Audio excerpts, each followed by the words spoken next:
By dawn, the rain had washed the night clean, but not their guilt. Adana avoided Kenechukwu all morning. Her hands trembled as she folded her husband's clothes, as if touching them could erase what she had done.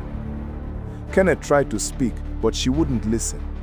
The air between them was now too loud with memory. That afternoon, Chijioke called again.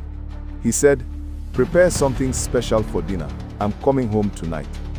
Her heart dropped. Kenechukwu's face went pale. They both knew the walls were closing in. Chijioke arrived just after sunset. He walked in smiling, tired, arms open wide. He hugged his wife. She stiffened. He didn't notice. He turned to Kenechukwu, pulled him in for a brotherly embrace. "It's good to have you home," he said. "The house feels alive again." Adana felt her throat tighten.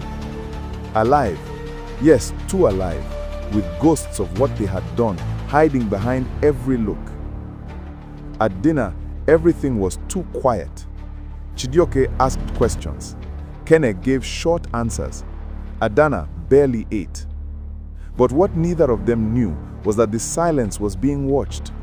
The housekeeper, old Mama Ngozi, had seen more than they realized. She had seen them that night through the kitchen window when the candlelight kissed their shadows. She had told no one. Yet. Days passed. Kenechukwu started avoiding the house. Adana tried to pray, but guilt has its own kind of noise. One night, as she knelt beside her bed, she whispered, "God, forgive me." From the doorway came a voice. "Forgive you for what?" It was Chijioke. He stood there, half in the light, half in the dark. Her breath caught. "I heard you crying last night," he said slowly. "Tell me the truth." But she couldn't, so she lied. A few days later, Chijioke left for work early, or so Adana thought.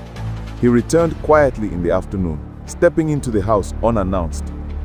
And that was the moment that changed everything.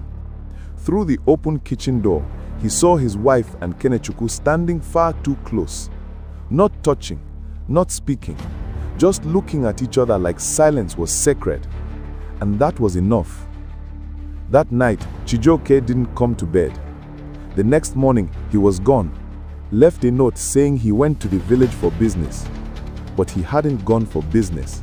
He had gone for proof. He called Mama Ngozi. He asked questions.